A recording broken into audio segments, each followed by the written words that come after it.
Most people are terrified of the dark. They are afraid of what they can't see, what might be hiding in the closet or waiting under the bed. But Arthur wasn't afraid of the dark. Arthur was afraid of the noise, specifically the noise that existed in the silence. As a professional audio engineer, Arthur made his living by listening. He spent his days in a small, soundproofed basement studio, isolated from the world, cleaning up terrible audio recordings for documentaries and true crime podcasts. He was a man of logic. To him, the world was just a series of vibrations. Fear was just a chemical reaction. Ghosts were just creaky pipes. But Arthur was about to learn that there are some things in this world that logic cannot explain. Some frequencies that shouldn't exist. And once you hear them, you can never unhear them.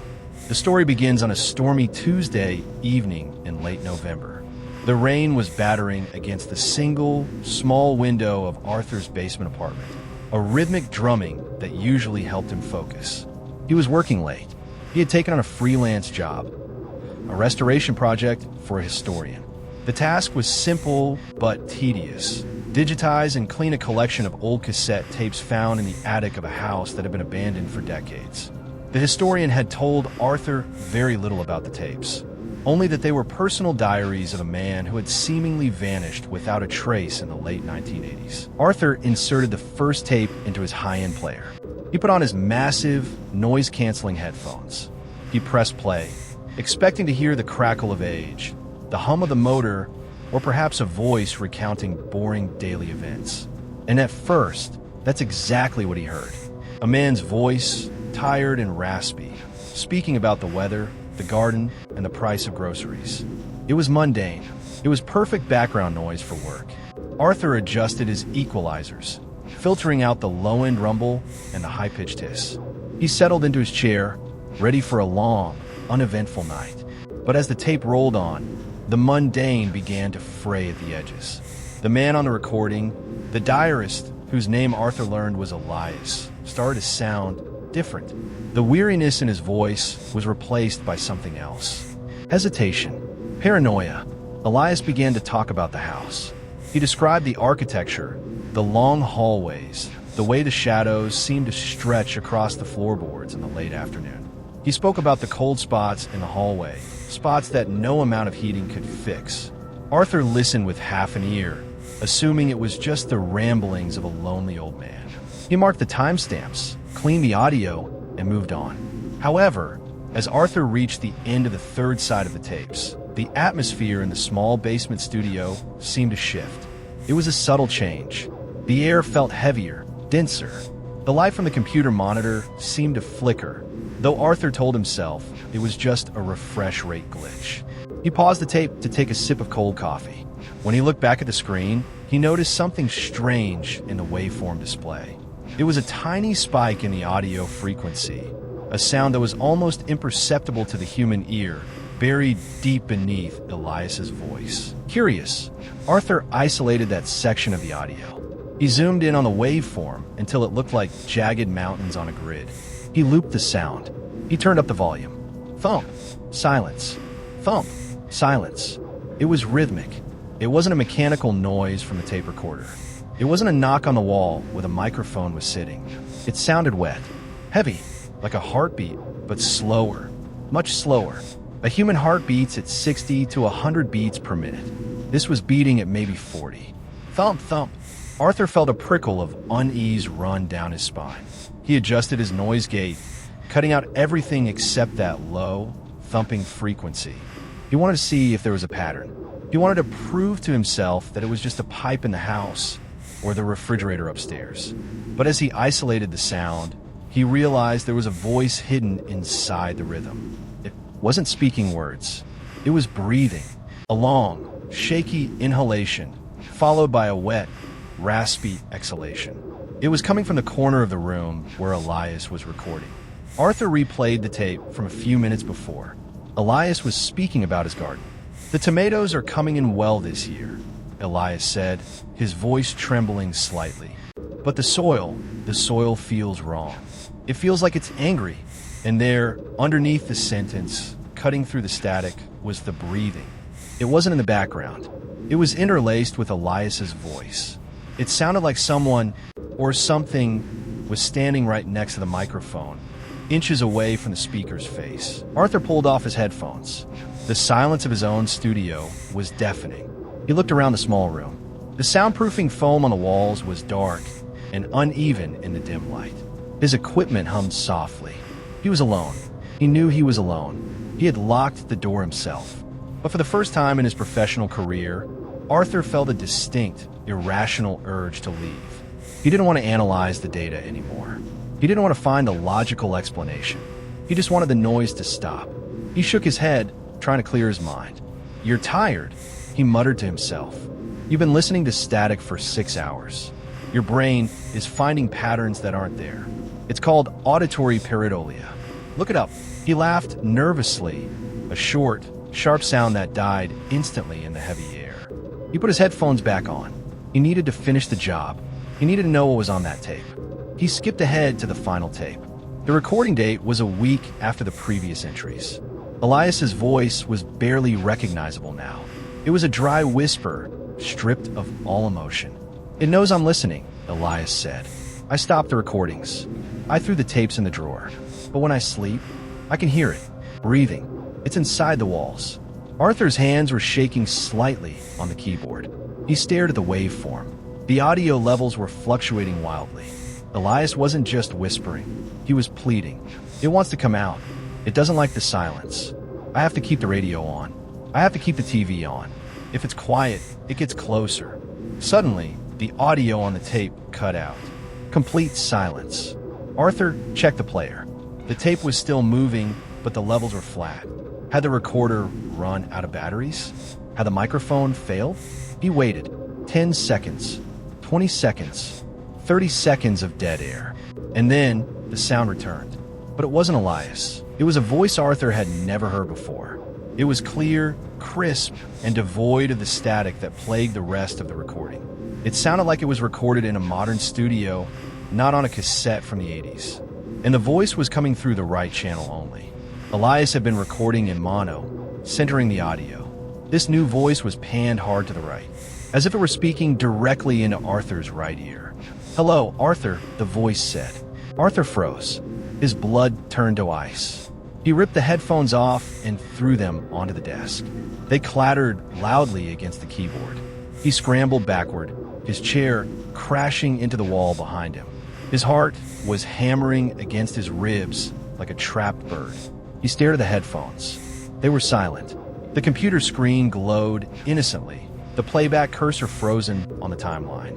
He stared at the waveform on the screen. He could see the flat line of silence, followed by the sharp, jagged spikes of the new voice. He grabbed his mouse, his hand trembling so violently he almost dropped it. He highlighted the section. He hit play, but this time he listened through the cheap speakers of his laptop, keeping the volume low. The silence played. Then, the voice came through the laptop speakers. "Hello, Arthur. Can you hear me?" It wasn't a trick. It wasn't a hallucination. The voice was on the tape. A tape that had been recorded 30 years ago. A tape that had been sitting in a box, unplayed for decades. And yet the voice knew his name. Arthur's mind raced, trying to find a logical foothold. Was it a prank? Had the historian messed with the tapes? Was there some kind of hidden message? But the technology didn't exist back then to embed a voice like that with such clarity. And even if it did, how could they know his name? He was just a freelancer. He had never met the historian in person. All communication had been through email. He looked at the screen again. The cursor continued to move. The voice on the recording spoke again. "I've been waiting for you to press play. I've been waiting for a long time. It's so quiet in here, so dark, but now you're listening. Now we can talk." Arthur slammed his finger onto the spacebar, stopping the playback. The room plunged into silence. But the silence wasn't empty anymore. It felt heavy, pressurized, like the air in a submarine diving too deep. He looked around the studio. The shadows in the corners of the room seemed darker than usual. They seemed to be stretching, reaching toward him. He realized then, with a sickening lurch in his stomach, that the breathing he had heard on the tape, the slow, wet breathing, it wasn't coming from the speakers anymore. It was coming from behind him, from the corner of the room where the soundproofing foam met the concrete wall. Arthur didn't want to turn around. Every instinct in his body was screaming at him to run, to smash through the door and never look back. But he was paralyzed. A cold, invisible weight seemed to be pressing down on his shoulders. The air in the room grew freezing cold. He could see his breath misting in front of him. And then, from the darkness of the corner, a sound emerged. A whisper, dry and raspy, like dead leaves skittering on pavement. It wasn't speaking to him. It was speaking to the silence. It was saying the same thing over and over again. Found you, found you, found you. Asterisk Arthur scrambled to his feet, knocking his chair over. He grabbed his keys, his phone, anything he could find. He backed away toward the door, his eyes locked on the corner. He couldn't see anything, just a black foam, but he could feel it, a presence, an ancient, malevolent hunger that had crossed 30 years of silence just to be in this room with him. His hand fumbled for the light switch, and he flicked it on. The fluorescent light buzzed to life, flooding the room with a harsh, clinical brightness. The corner was empty, just foam and concrete. The breathing stopped. The whispering vanished. Arthur stood there, panting, his chest heaving, clutching his phone like a weapon.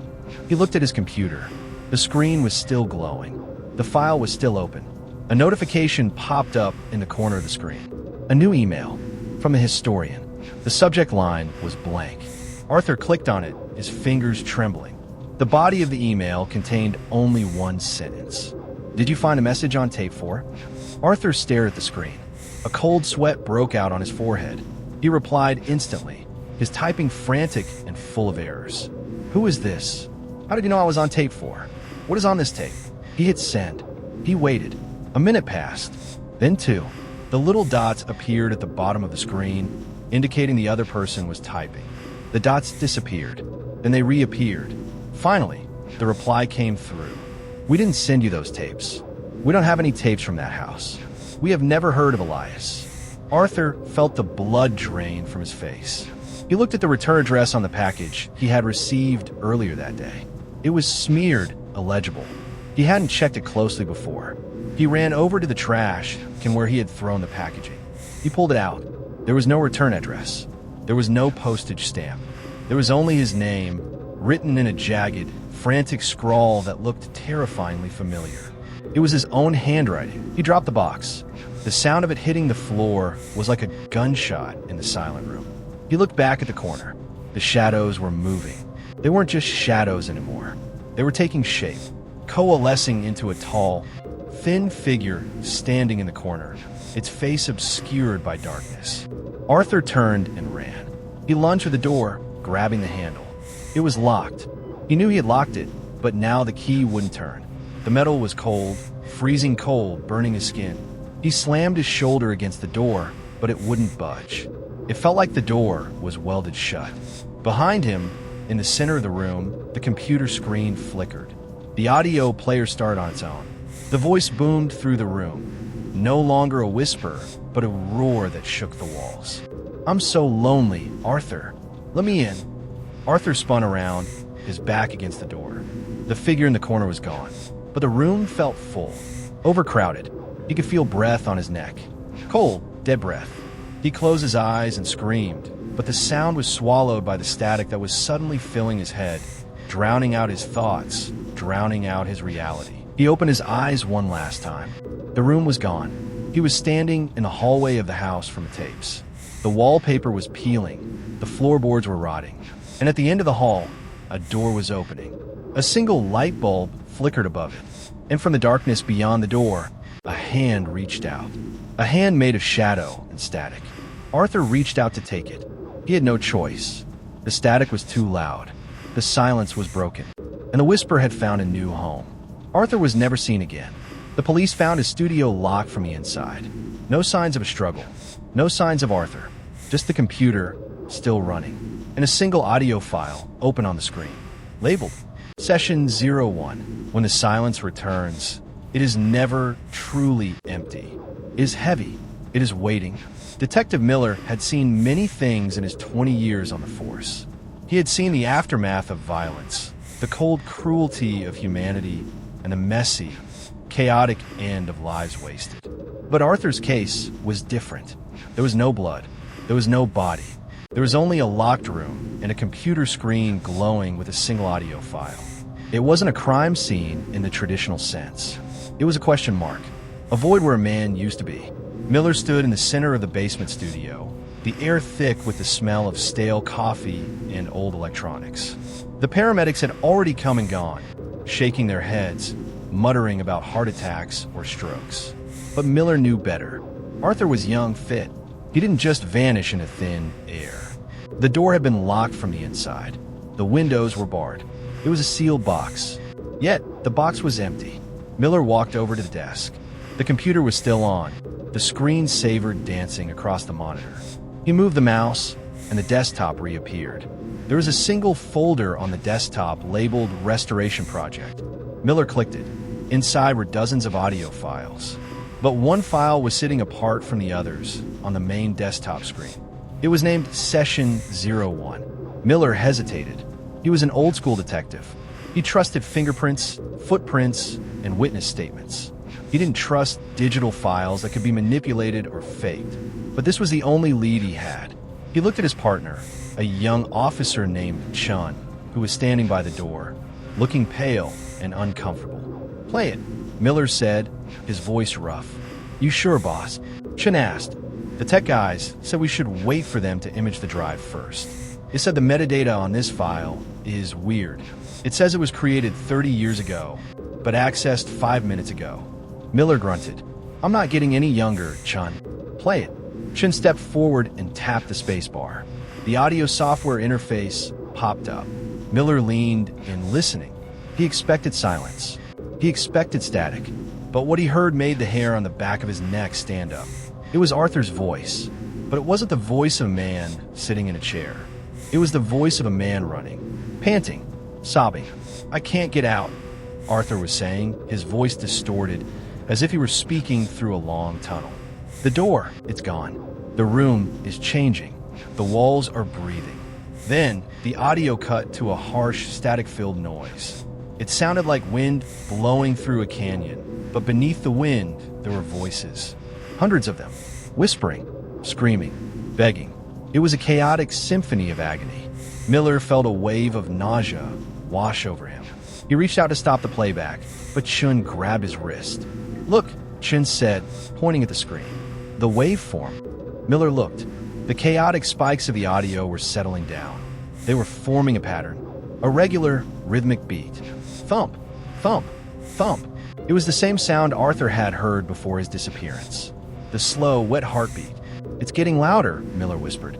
Suddenly, the chaotic noise vanished. The audio was perfectly clear. A new voice spoke. It wasn't the voice from part one. It was a woman's voice. Soft, melodic, but filled with an infinite sadness. "Detective Miller," she said, "we've been waiting for you." Miller stepped back from the desk, as if he had been burned. He looked at Chun. Chun's eyes were wide with terror. "Did you hear that?" Miller asked. "Hear what?" Chun replied, his voice shaking. "I just heard the static. It's just noise, boss. Just noise." Miller stared at his partner. The woman's voice had said his name. Clearly, she knew he was there. He looked back at the screen. The audio file was still playing, but the timeline was moving backward. The cursor was racing toward the beginning of the file. Miller watched in disbelief as the waveform unspooled, reversing time. The whispers grew fainter. The heartbeat slowed down. And then the audio stopped. The screen went black. Then, text appeared in the center of the monitor. White, glowing letters against the void. Session 01 complete. Initiate Session 02. Miller didn't wait. He grabbed the computer tower, yanking the cord from the wall. The screen died instantly. The hum of the fan ceased.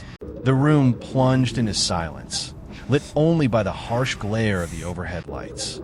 "We need to get this thing out of here," Miller said, his voice low and dangerous. "Now, bag it, tag it, get it to the precinct. And nobody listens to it. Nobody. Do you understand me?" Chun nodded vigorously, clearly relieved to be leaving the room.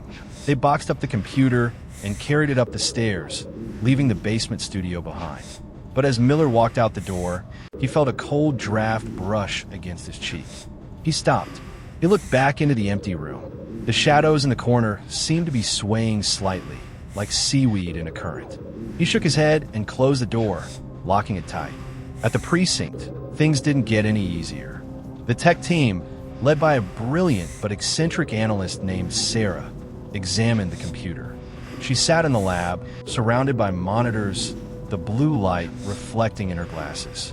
She had been working on the machine for 3 hours. She had scanned the hard drive, analyzed the file structure, and attempted to recover the deleted data. And she had found nothing. No malware, no viruses, no hidden code. The file session 01 was corrupt. It was just a collection of random hexadecimal data. It shouldn't have played anything at all. It's clean, Sarah said, sighing in frustration. Physically, the drive is failing. It's got bad sectors all over it. Logically, the file is nonsense. It shouldn't even open. But it opened, Miller said, pacing the small lab. I heard it. Arthur heard it. There is something on that drive. Maybe, Sarah said. But whatever it is, it's not using the computer to store itself. It's using the magnetic fields. It's imprinting directly onto the platter. It's like a ghost in the machine. Miller stopped pacing. He looked at her. Don't start with that, Sarah. I need facts. I'm giving you facts, detective, Sarah said, turning to face him. The facts are that this drive contains audio that shouldn't exist. The facts are that it addressed you by name. And the fact is, I found something else hidden in the boot sector. She typed a command, and a new window popped up on the main screen. It was a text file. Plain, simple text. He is not the first. He will not be the last. The door is open. Who is he? Miller asked. Arthur or someone else? I don't know, Sarah replied. But I cross-referenced the drive's serial number with the manufacturer's database. It's an old model, discontinued years ago. It was sold in bulk to a liquidation auction in 1995. The buyer? A now-defunct research facility called Blackwood Institute. Miller froze. He knew that name. Every cop in the city did. The Blackwood Institute, a private hospital and research center that had been shut down in the late 80s amid rumors of illegal experiments and patient abuse. The building had been demolished, but the legends remained. They said the basement levels were never filled in. They said they were just sealed up, with whatever was still inside them. We need to go there, Miller said. To the Institute, Sarah asked, her voice rising. Boss, that place is a concrete slab. There's nothing left. There's something left, Miller said grimly. It's connected. Arthur found the tapes. The tapes led to the Institute. The Institute led to this drive. It's a circle, and we are standing in the middle of it. He grabbed his coat and headed for the door. Come on, we're going for a drive. An hour later, Miller and Sarah were standing outside the chain-link fence that surrounded the old Blackwood site. It was a desolate patch of land on the outskirts of the city. Weeds grew through the cracks in the pavement. The only structure remaining was the main gate, rusted and hanging off its hinges. Beyond the gate, there was nothing but rubble and tall grass. They climbed the fence and made their way to the center of the site. The wind was howling, carrying the scent of wet earth and decay. Miller shivered. It wasn't just the cold. It was the feeling of being watched. He pulled his flashlight from his belt and clicked it on. The beam cut through the darkness, illuminating the ruins. There, Sarah said, pointing to a patch of ground where the grass was flattened. That looks like a recent disturbance. They walked over to the spot. Miller crouched down. The dirt had been turned over, and lying half buried in the mud was something metal. He brushed away the soil to reveal a brass plaque. It was heavily corroded, but he could still make out the words. Blackwood Institute, Sublevel 3. Archive. Archives, Miller muttered. That's where they kept the records. The tapes. They sealed it up, Sarah said, looking around nervously. Where's the entrance? Miller aimed his flashlight at the ground. He swept the beam back and forth until he caught a glint of metal near a pile of concrete blocks. He moved closer. It was a hatch. A heavy, circular steel door set into the ground, like the entrance to a bunker. It had been welded shut, but the weld marks were old, rusted, and in the center of the door, someone had scratched a symbol. A circle with a line through it. The same symbol that had been on the cassette tape box in Arthur's studio. Miller grabbed the handle of the hatch. It was freezing cold. He pulled. It didn't budge. He pulled again, putting his back into it. With a screech of protesting metal, the hatch moved. It swung open, revealing a dark, square hole. A set of concrete stairs led down into the blackness. A smell wafted up from the opening. The smell of stale air, mildew, and something else. Copper. Blood. Are we really going down there? Sarah asked, her voice barely a whisper.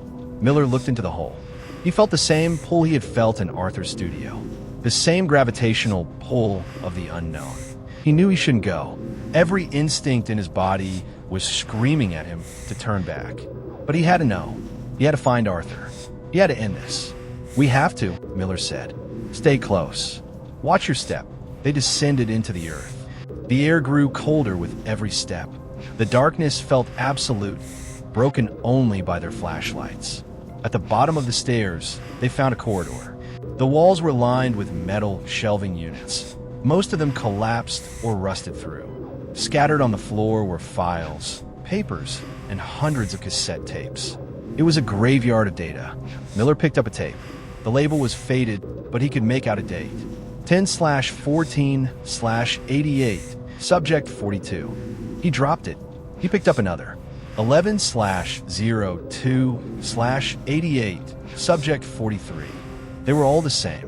Dates from the late 80s. Experiments. Victims. Suddenly, a sound echoed down the corridor. It was a mechanical, clunking noise, like a heavy switch being thrown. Then, the hum of electricity.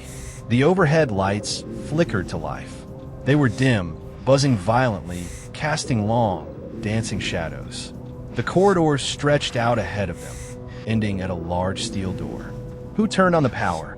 Sarah asked, her voice trembling. I don't know, Miller said, drawing his gun. But I intend to find out. They moved toward the door. As they got closer, Miller could see that there was a small window set into the steel at eye level. He approached it cautiously. He peered through the thick, reinforced glass. The room beyond was an office. A retro, 80s-style office. A desk, a chair, a lamp. And sitting in the chair was a man. He was facing away from the window, looking at a wall covered in monitors. The monitors were all static. The man was wearing a white coat, a lab coat. Hello, Miller shouted, banging on the door with his fist. Police! Open up. The man didn't move. He didn't react. He just sat there, watching the static. Miller tried the handle. It was unlocked. He pushed the door open and stepped inside, his gun raised. Hands where I can see them. Now! The man in the chair slowly turned around. Miller's breath caught in his throat. The man's face was pale, gaunt. His eyes were wide, unblinking, and his mouth was sewn shut with thick, black thread. Sarah gasped behind him. The figure in the chair raised a hand. He was holding a remote control. He pointed it at the wall of monitors. He pressed a button. The static on the screens cleared. The monitors weren't showing security footage. They were showing Miller and Sarah. Live footage from different angles. From cameras hidden in the corners of the room they were currently standing in. The man in the chair smiled, or tried to, given the stitches. He tapped his temple, and then the lights went out. Darkness is not just the absence of light. It is a presence. It is a heavy, suffocating blanket that wraps around you, squeezing the air from your lungs. For Detective Miller, the darkness in that underground office was absolute. It was so complete that it felt solid, as if he had been buried alive underground. He stood frozen, his gun raised, his heart hammering against his ribs like a trapped bird. He couldn't see his hand in front of his face. He couldn't see Sarah, but he could hear her. She was breathing. Fast, shallow gasps. She was terrified. Sarah? Miller whispered into the void. Stay where you are. Don't move. There was no answer. Just the sound of his own breathing and the low, rhythmic hum of electricity that seemed to vibrate through the floorboards. The hum wasn't coming from the lights. It was coming from the walls, from the monitors. Suddenly, a spark of light cut through the darkness. It was small, faint, the glowing ember of a cigarette. It was hovering in the center of the room at about head height. Miller stared at it. Who was smoking? He hadn't smelled smoke. He hadn't heard a lighter flick. The ember floated closer. Miller tracked it with his gun, his hands trembling. As it approached, he realized it wasn't a cigarette. It was an eye, a single, glowing red eye, burning in the dark like a dying star. It wasn't human. It was too large, too irregular. And it was set into a face that was slowly materializing out of the shadows. It was the man in the lab coat, the one with the sewn-shut mouth. He was standing inches away from Miller now. The red eye was fixed on him, unblinking. Miller could smell him now, a sickly sweet scent of formaldehyde and rotting meat. Miller didn't hesitate. He reacted on instinct. He swung the butt of his gun hard, hitting the figure in the side of the head. There was a sickening crack, like a dry branch snapping. But the figure didn't flinch. He didn't bleed. He just stood there, his red eye glowing brighter, the corners of his stitched mouth twitching upward in a grotesque mockery of a smile. "Run, Miller," a voice screamed. It was Sarah. She was somewhere behind him, her voice echoing off the concrete walls. "The door. It's open. Run." Miller turned and scrambled toward the doorway. He could see a faint rectangle of light outlining the door frame. The corridor outside was still dimly lit. He lunged for the exit, crashing into the door frame and stumbling out into the hallway. He spun around, expecting the figure to follow. But the office was empty. The lights were on, the monitors were playing static, and the chair was empty. There was no man in a lab coat, no glowing red eye, just a dusty, abandoned room. Sarah was standing a few feet away, her back against the wall, her face pale as a sheet. She was shaking violently. "Did you see him?" she asked, her voice barely a whisper. "The man in the chair?" "Yeah," Miller said, holstering his gun and wiping the sweat from his forehead. "I saw him. I hit him, but it was like hitting a rock. He didn't even blink." "And his mouth," Sarah said, her eyes wide with horror. "Did you see his mouth?" Miller nodded grimly. Sewn shut. They stood in the corridor for a moment, trying to process what had just happened. Logic told them it was a hallucination. Gas leak? Radiation? Stress? But deep down, they both knew the truth. That thing was real, and it was still here. "We need to keep moving," Miller said, his voice steady despite the fear gnawing at his gut. "We came here for answers. We aren't leaving without them." They walked further down the corridor, away from the office. The air was getting colder, their breath misting in front of them. The flickering overhead lights cast long, dancing shadows that seemed to reach out for them as they passed. They passed several doors, most of them locked or rusted shut. But finally, they found one that was slightly ajar. A sign on the door read, "Server room, authorized personnel only." Miller pushed the door open. The room inside was massive, much larger than the office. It was filled with rows of tall, black server racks. Blinking lights filled the darkness like stars. The air conditioning was blasting here, creating a deafening roar of rushing air. In the center of the room was a single desk, and on the desk was a computer terminal. The screen was glowing green. Text was scrolling across it at an incredible speed. Sarah rushed over to the terminal. "This is it," she said, her fingers flying across the keyboard. "This is the mainframe. It's still running. This system is ancient, but it's active. It's processing something." Miller stood behind her, looking over her shoulder. "What is it? What's it processing?" Sarah's eyes scanned the screen. "It looks like audio files. Thousands of them. It's analyzing them, breaking them down, reassembling them. It's building something. Can we stop it?" Miller asked. "I can try," Sarah said. "But this is military-grade encryption, maybe even older. It's going to take time." "Do it," Miller said. "I'll keep watch." He turned his back to her and faced the door, his gun drawn. He stood in the darkness, listening to the roar of the air conditioning and the frantic clicking of Sarah's keyboard. He felt exposed, vulnerable. It felt like the shadows between the server racks were watching him. Minutes passed, or maybe hours.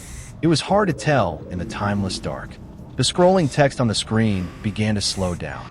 The green characters began to form patterns. "I'm in," Sarah shouted over the noise. "I'm accessing the core directory. There's a file here labeled Project Echo. That must be it. Open it," Miller said. Sarah hit a key. The scrolling text stopped. The screen went black. Then, a single image appeared. It was a waveform, a sound file. "Play it," Miller said. Sarah clicked the play button. The speakers crackled to life. At first, there was only static. But then, beneath the static, Miller heard a voice. It was faint, distorted, but he recognized it immediately. It was Arthur. "Sarah."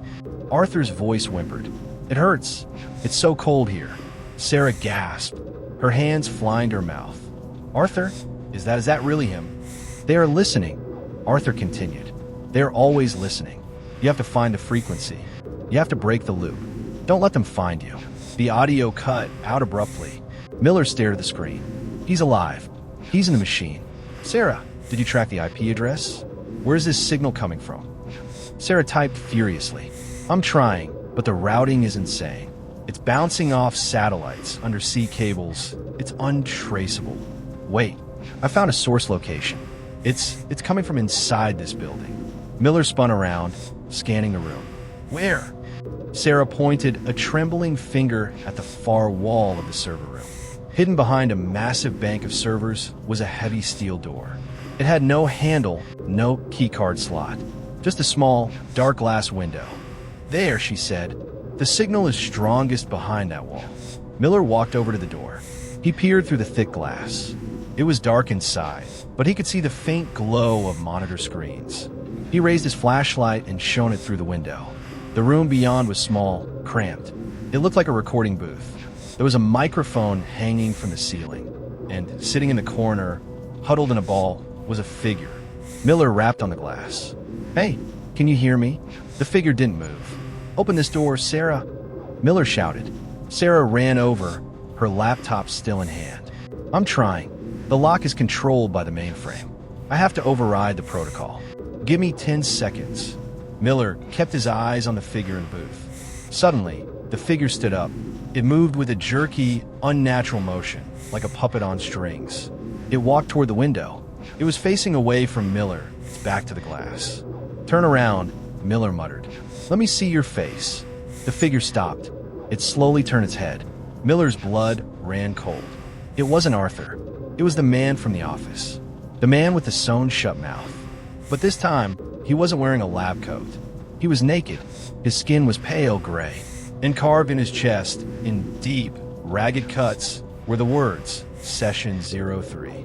"The door isn't opening," Sarah screamed. "The system is fighting me. It's locked us out." The figure in the booth raised a hand. He tapped on the glass from the other side. "Talp! Talp! Talp!" Then he opened his mouth. The stitches tore apart, ripping through his skin like wet paper. A sound erupted from his throat. Not a scream, but a burst of static. Pure white noise. So loud that Miller dropped his flashlight, clapping his hands over his ears. The sound was unbearable. It felt like it was drilling into his brain. The lights in the server room exploded, showering them in glass. The darkness rushed back in, swallowing them whole. Miller felt a hand grab his arm. It was cold, ice cold. He tried to pull away, but the grip was like iron. He was being dragged into the dark. He kicked and struggled, but he was powerless. He felt himself being pulled toward the steel door. He felt the cold air rushing past him. He heard Sarah screaming his name, and then silence. Miller opened his eyes. He was lying on the floor. The lights were back on, dim and flickering. The server racks were humming. The door to the booth was open. He scrambled to his feet. Sarah, she was gone. The hallway was empty. The office was empty. The man in the lab coat was gone. Miller ran to the open door of the booth and looked inside. It was empty, just a microphone and a chair. But on the seat of the chair, there was a single object, a phone, Miller's phone. He picked it up. The screen was cracked, but it was on. A text message was open. It was from an unknown number. The message read, "Welcome to Session 03, Detective. The game has changed." Miller looked at the screen, his mind racing. He wasn't just investigating a haunting anymore. He was part of the experiment, and the subjects were running out of time. Panic is a primitive response. It overrides logic. It overrides training. It turns a human being into an animal, concerned only with survival. Detective Miller had spent his career controlling his fear, keeping it locked behind a wall of discipline and procedure. But as he stood in the abandoned server room, clutching his cracked phone, that wall began to crack. The message on the screen was more than just text. It was a declaration of war. "Welcome to Session 03. The game has changed." Miller looked around the room. The air was still freezing, the hum of the servers still deafening. But the heavy, suffocating presence he had felt before was gone. The man with the sewn mouth was gone. Sarah was gone. He was alone. "Sarah!" he shouted, his voice echoing off the concrete walls. "Sarah, can you hear me?" Silence. He ran to the door of the server room and looked out into the corridor. It was empty. The flickering lights cast long, jagged shadows. He checked his gun. 3 rounds left. Not nearly enough for what he felt was coming. But he had to keep moving. Staying here was a death sentence. He sprinted down the corridor, back toward the stairwell they had descended earlier. His boots slammed against the concrete, the sound ricocheting like gunshots. He reached the heavy steel hatch that led to the surface. He grabbed the handle and pulled. It didn't budge. It was locked. He pounded on the metal, his fists bruising against the cold steel. "Open up!" he screamed, knowing full well that no one could hear him. He was buried deep underground, sealed in a concrete tomb. He stepped back, his chest heaving. He looked at the stairs leading down. The darkness down there seemed even thicker now, almost liquid. He didn't want to go down. Every instinct screamed at him to run up, not down. But the way up was blocked. The only way forward was into the depths. He clicked his flashlight on and started to descend. The air grew colder with every step. The smell of rot and decay was overpowering now. He passed level 3, level 4, level 5. The stairs seemed to go on forever. He felt like he was descending into the belly of the beast. Finally, he reached the bottom. There was no door, just a tunnel carved directly into the bedrock. It was rough-hewn, dripping with slime, and at the far end, he could see a faint, flickering light. He moved toward it, his gun raised, his senses on high alert. As he got closer, he realized the tunnel opened up into a massive cavern. It wasn't natural. It had been expanded, reinforced with concrete and steel beams. In the center of the cavern was a structure. It looked like a massive, cylindrical tank made of thick glass and iron. It was filled with a swirling, black fluid. Pipes and cables ran from the tank into the walls, pulsing with a faint blue light. Miller approached the tank cautiously. He could see something floating in the black fluid. Bodies, dozens of them. Men, women, children. They were all wearing hospital gowns. They were all perfectly preserved, like insects in amber. He walked around the tank, looking for a way in. He found a control panel on the side, covered in dust and cobwebs. He wiped the grime away with his sleeve. The screen was dead, but there was a large, red button beneath a plastic cover. A warning label was stenciled above it. "Emergency purge, do not activate." Miller hesitated. He didn't know what would happen if he pressed that button. Would it release the bodies? Would it flood the cavern? But he knew he had to do something. He couldn't just leave them there. He couldn't let whatever this was continue. He lifted the plastic cover. His hand hovered over the button. He took a deep breath, and he pressed it. A low rumble shook the cavern. The lights in the ceiling flickered and died, plunging him into darkness. Then, a backup generator kicked in, bathing the room in a harsh, red emergency light. The tank began to drain. The black fluid swirled down a drain in the floor, revealing the bodies inside. They were floating higher and higher, rising toward the top of the glass. Miller stepped back, his gun raised. He didn't know what to expect. Were they alive? Were they dead? Or were they something in between? The fluid level dropped to the bottom of the tank. The glass door hissed open. A cloud of cold steam rolled out, obscuring the figures inside. Miller waited, his finger tight on the trigger. "Come out," he growled. Slowly, the steam began to clear. The bodies were moving. They weren't thrashing or attacking. They were just standing up. They moved in unison, like a single organism. They stepped out of the tank, their bare feet slapping wetly against the concrete floor. Miller counted them. 12 people. They stood in a semicircle, facing him. Their eyes were closed. Their skin was gray, translucent, and stitched onto their chests, in the same ragged handwriting as the man in the booth, were numbers.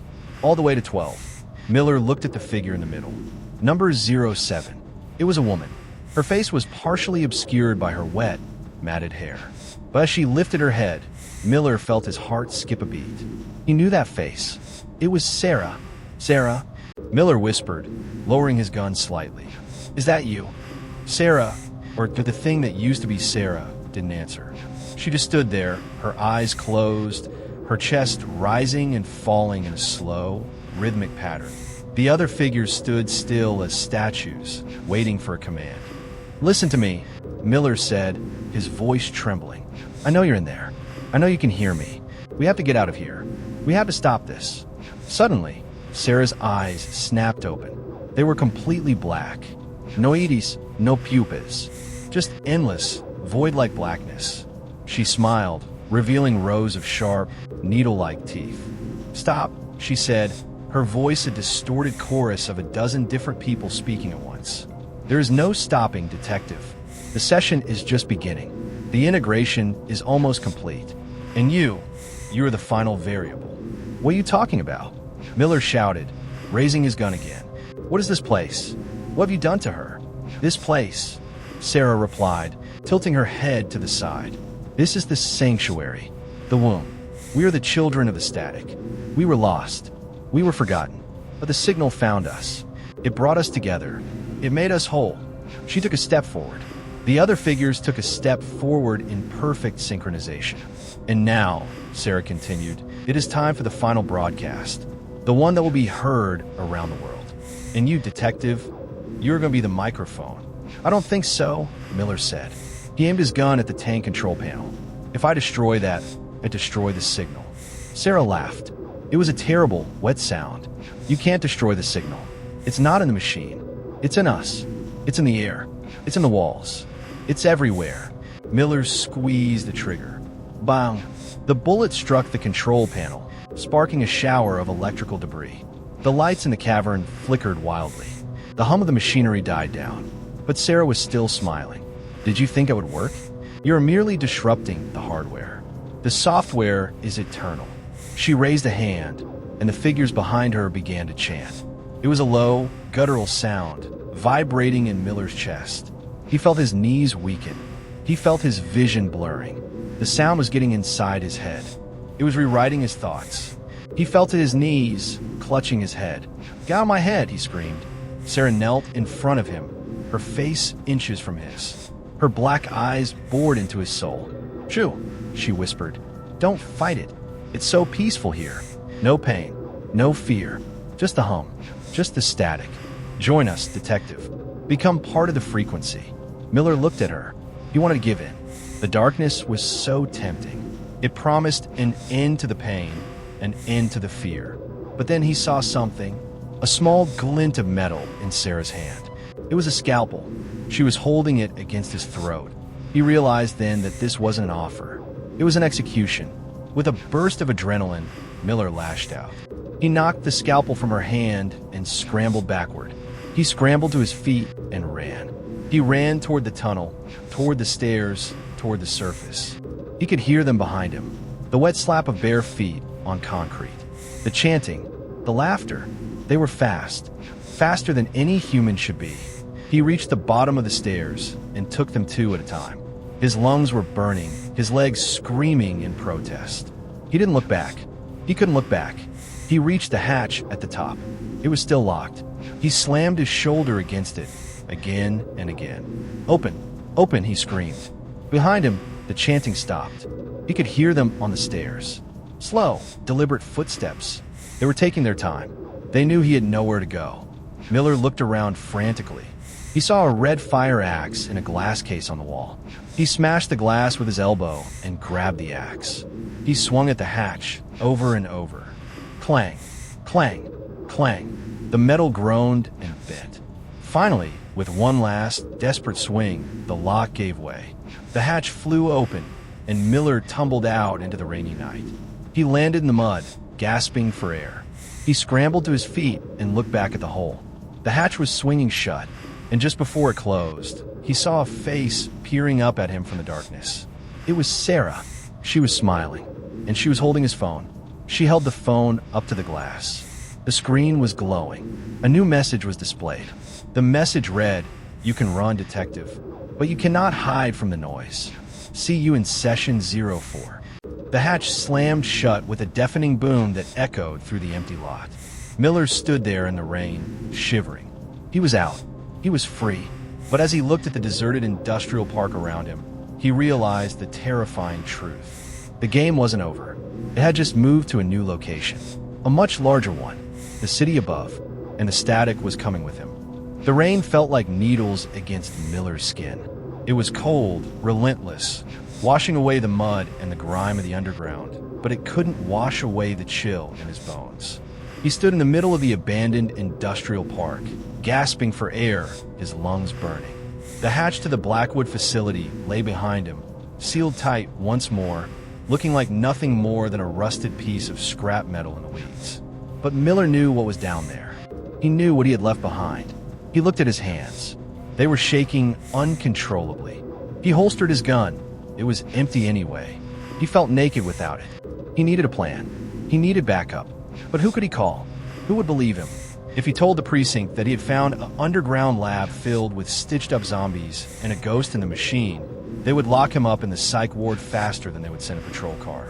He started walking toward the city lights in the distance. His car was parked miles away, at the perimeter fence where he and Sarah had first climbed over. The walk felt endless. Every shadow seemed to move. Every rustle of the wind sounded like footsteps.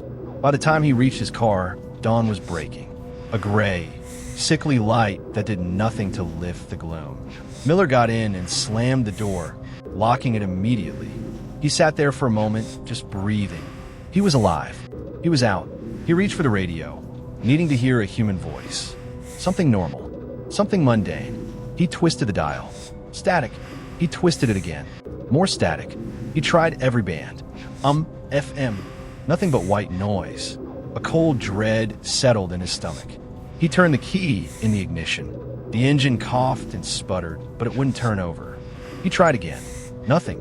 He sat in the silence, listening to the rain drumming on the roof. Then he heard it, faint at first, then growing louder. It was coming from the radio. Detective Miller. Miller stared at the radio dial. The voice was distorted, breaking up, but it was undeniably Sarah's voice. You shouldn't have run. Miller ripped the face off the radio and threw it out the window. He didn't care about the property damage. He just wanted the noise to stop. He got out of the car and started walking again. He would walk to the city if he had to. He would walk until he found a payphone, a gas station, a living soul. But the city was changing. As he got closer, the streets seemed deserted. The usual morning rush hour traffic was gone. No pedestrians, no buses, just empty roads and flickering traffic lights. The windows of the skyscrapers were dark, staring down at him like dead eyes. He reached a diner on the edge of downtown. The sign in the window said, "Open." Miller pushed the door open. A bell chimed. The interior was quiet. Too quiet. There were a few customers sitting in the booths, but they weren't eating. They were just sitting, staring at the table. Miller walked up to the counter. A waitress was standing there, wiping a glass with a rag. She didn't look up. "Excuse me," Miller said, his voice raspy. "I need a phone. Mine is broken." The waitress stopped wiping the glass. She slowly lifted her head. Miller recoiled. Her eyes were stitched shut, just like the man in the lab coat, just like the bodies in the tank. "We don't have phones here, detective," she said. Her voice was a dry rasp. "Only the signal." Miller backed away. He looked at the customers in the booths. They were all lifting their heads. They all had the same stitched eyes. They all smiled the same, toothy smile. "You can't be here," Miller said, pulling his empty gun. "This isn't real. I am awake. I'm out. Are you?" A voice said from behind him. Miller spun around. It was Sarah. She was standing in the doorway, blocking his exit. She looked different. Her skin was pale, her veins dark and visible beneath the surface. But her eyes were open. They were human, filled with tears. "Sarah," Miller lowered the gun. You're alive." "I tried to warn you, Miller," she said, stepping closer. "I tried to tell you to leave, but you had to know. You had to investigate." "Help me," Miller said. "We have to get out of the city. We have to warn people." Sarah shook her head sadly. "There is no city, Miller. Look around you. Really look." Miller frowned. He looked at the diner. He looked at the customers. He looked at the waitress. He looked at the details. The patterns on the wallpaper were repeating. The texture on the counter was pixelated. The rain outside the window was looping, the same drop hitting the pavement over and over again. "This isn't real," Miller whispered. "This is a simulation. It's a hallucination," Sarah said, "induced by the frequency. You're still in the chair. You're still in the booth. You never left." Miller fell to his knees. The memories came flooding back. The man in the booth. The burst of static. The pain. He hadn't escaped. He had been knocked unconscious. His mind had constructed this elaborate narrative. A desperate escape. A chase. A final confrontation. To protect him from the truth. He was trapped. His mind was being unraveled, thread by thread. "Break the loop?" "Miller," Sarah said. "Wake up." "Ow!" Miller shouted. "How do I wake up?" "Stop listening," she said. "Stop fighting the noise. Accept it. Become it." Miller closed his eyes. He focused on the sound. It wasn't just the rain anymore. It was the hum of the servers, the crackle of the radio, the breathing in the walls. It was all one sound. The whisper. He let go. He stopped fighting the panic. He let the darkness wash over him. He felt himself falling, sinking deeper into the void. "Welcome to Session 05, Detective," a voice echoed in his mind. It was the voice, the source of it all. "You have proven to be a most resilient subject. Your fear is pure. Your logic is strong. You are the perfect vessel. Get out of my head." Miller screamed, but he had no mouth to scream with. "I am already in," the voice replied. "I've always been in. Now, you will serve a new purpose. You will be the herald. You will carry the signal to the waking world." Miller saw a vision of the future. He saw himself walking out of the diner. He saw himself getting into his car. He saw himself driving into the city, talking to people, spreading the infection. He saw the city falling silent. He saw the world turning gray. He saw the end of humanity. "No," Miller thought. "I won't let that happen." He focused his mind. He recalled the files, the history of the Blackwood Institute, the experiments, the first subject, the one who started it all. He remembered the name from the plaque on the door. Subject 01. He latched onto that name. He used it as an anchor. He pulled himself toward it, fighting the current of the void. Subject 01, Miller thought. Who was Subject 01? A new vision flashed in his mind. A young girl, standing in a field of tall grass. She was holding a radio. She was listening to the static, and she was smiling. It was Arthur, not the man Miller had met, but a child. A boy. "Arthur." Miller projected the thought with all his will. "Arthur, listen to me." The boy in the vision turned. He looked at Miller. "You're not real," Arthur said. "I'm a dreamer. You're just a nightmare." "If I'm a nightmare," Miller thought, "then I can wake you up." Miller gathered every ounce of his strength, every fragment of his consciousness. He didn't try to wake himself up. He tried to wake Arthur up. He shouted into the void, a primal scream of psychic energy. "Wake up!" The world shattered. The diner, the city, the rain, it all exploded into a million shards of light and sound. Miller felt a physical jolt, like he had been kicked in the chest. He gasped, inhaling a lungful of stale, musty air. He opened his eyes. He was lying on the floor of the server room. The lights were flickering. The hum of the machines was deafening. He sat up, groggy, his head pounding. He looked around. The door to the booth was open. The man in the lab coat was gone. He looked at his hand. He was holding his phone. The screen was cracked, but it was on. A text message was open. It was from an unknown number. "Session complete. Data uploaded." Miller scrambled to his feet. He ran to the door of the server room and looked out into the corridor. It was empty. He ran to the stairs and climbed up, his legs weak. He reached the hatch and pushed it open. He crawled out into the daylight. The sun was shining. The birds were singing. The industrial park looked just like it had when he first arrived. He stood there, blinking in the sun. It was over. He had won. He had woken up. He walked to his car. It started on the first try. He turned on the radio. Music was playing. A cheerful pop song. It was the most beautiful sound he had ever heard. He drove back to the city. The streets were busy. People were walking, talking, laughing. It was alive. It was real. Miller went back to the precinct. He walked into his office. His partner, Chun, looked up from his desk, surprised. "Miller, where have you been?" "You've been missing for 2 days." 2 days? Miller asked. It felt like longer. We sent a team to the Blackwood site, Chun said. They found nothing. Just an empty basement. No server room. No love. Miller sat down heavily. It's gone. Looks like it, Chin said. Maybe you were just hallucinating, boss. Stress and all that. Miller nodded slowly. Maybe Chin was right. Maybe it was all just a dream. He logged into his computer. He checked his emails. There was one new message. From the IT department. Please run a virus scan on your machine. We detected some strange audio files on your hard drive. Miller's heart skipped a beat. He opened the folder. There was a single file.